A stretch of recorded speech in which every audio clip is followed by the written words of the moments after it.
It's a perfect record in the semi-finals. 10 out of 10. And he's been 10 out of 10 in the finals too. Up and down first set where he looked distracted, he looked ill at ease. He came through that, and after that it was sheer magic from Djokovic.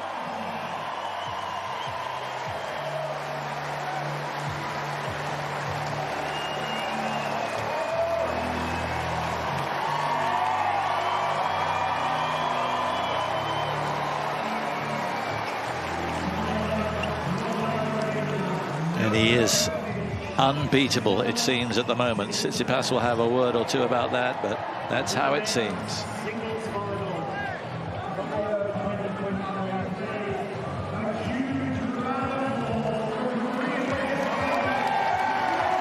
Yes, it's his 33rd Grand Slam final.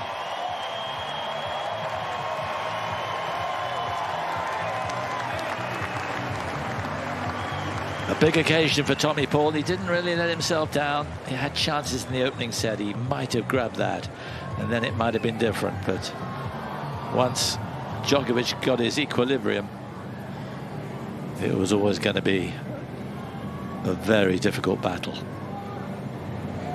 But he's got something to build on for the rest of the year now, into the top 20.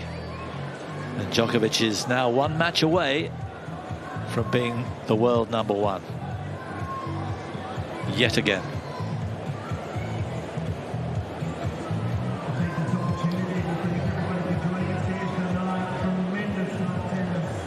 And in the end, he was a runaway winner after a difficult first set.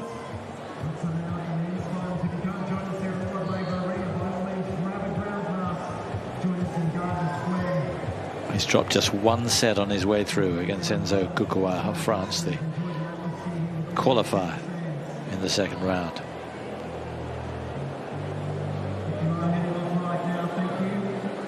Straight sets against Dimitrov, straight sets against Diminor, straight sets against Rublev, and straight sets here against Tommy Paul.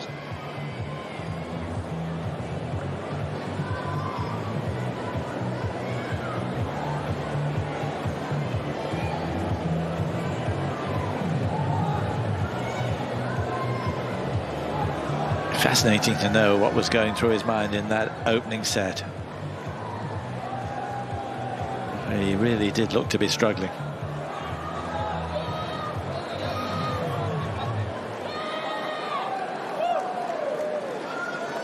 Jim Courier patiently waiting.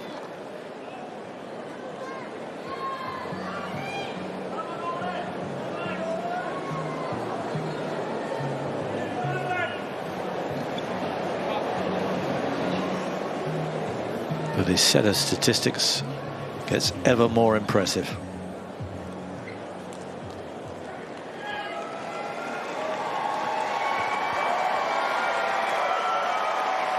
Okay, Novak, let's start with you and your fans. You just spent some extra moments there, taking some towels to them, just thanking them for their support. What does their support mean to you out here? It means everything. It means everything, especially at this stage of my career. You know, I need that engine. You know, I need that energy, and I'm really thankful that I still have enough gas, you know, in my legs to be able to play in this level, you know, in one of the biggest tennis courts in the world. That leads me to the next question, which was that you started out great, and Tommy came back in that first set. You got through it, but the second set, the points were really physical early, and both of you were struggling, you know, to get air. Where is your energy level compared to how you would like it to be at this stage of a tournament? It's great. It's perfect. It's 110%. Okay. Stefanos, turn your TV off, Stefanos. Turn the volume down. Turn away. All right, give us the real answer. Yeah. Stefanos, see you in 2 days. Okay.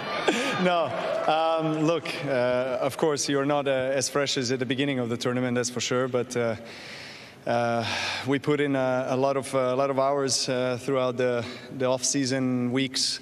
In our fitness and on the tennis court, a lot of work in order to be in a good enough, so to say, condition to play best of 5, and I know what's expecting me. I've been in this situation so many times before in my career, and I think experience helps also. But you know, obviously on the court, moment to moment, point to point, it's a great battle. First of all with yourself, and then of course the opponent. So you don't have much time between the points, you know. So some long rallies, you could really feel them. We both had the heavy legs, you know, I think in the first set, but yeah, I was really fortunate to kind of hold my nerves. I think towards the end of the first set, it was a key. You know, after that I started swinging through the ball more. So, you know, I'm just really pleased to get through another final.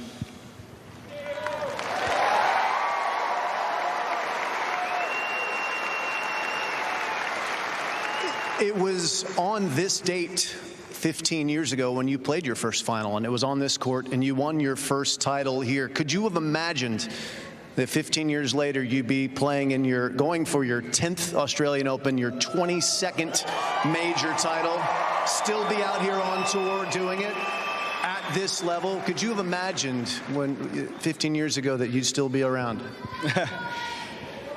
I have pretty vivid and strong imagination, but I don't think I've imagined things to be this way, the way they turned out. What can I say? I'm super blessed and grateful. That's all I can say. I'm really trying to marvel and cherish every moment.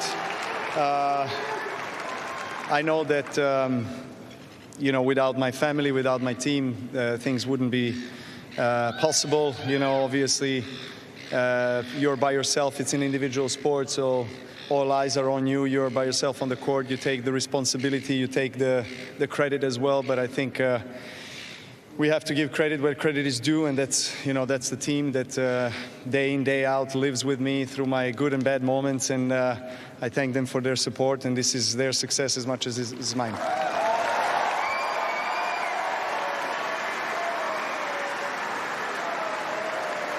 Well, there will be two teams on Sunday, your team and Stefanos' team in the stands, two players on the court, and it'll be a rematch of a Roland Garros final from a couple of years ago that was a real challenging one.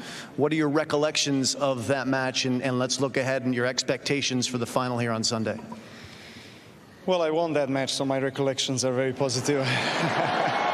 But I was 2-0 down, and I think it was the first time that I came back from 2-0 down in a Grand Slam final. So it was also, I think, his first Grand Slam final, and it was a really physical, mental, emotional battle. It always is with Stefanos. You know, I respect him a lot. You know, he has improved over the years. I actually think he's actually one of the most interesting guys on the tour.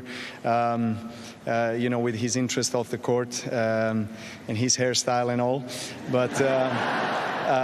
But it's all business on Sunday for both of us. You know, let the better player win. We're looking forward to that. There's a lot at stake. Clearly, it's a huge moment in his career. It's another big moment in your career. The #1 ranking is also at stake. Whoever wins will be #1. Does that add a little extra juice for the match? Well, of course it does. I mean, you know, winning Grand Slams and being the #1 in the world is probably the two biggest peaks that you can climb as a professional tennis player. So, yeah, let's see what happens. Let's do it. Novak Djokovic into his 10th final here in Melbourne Park. Hi, I'm John McEnroe, and welcome to Eurosport Tennis on YouTube. Click here to subscribe to Eurosport Tennis.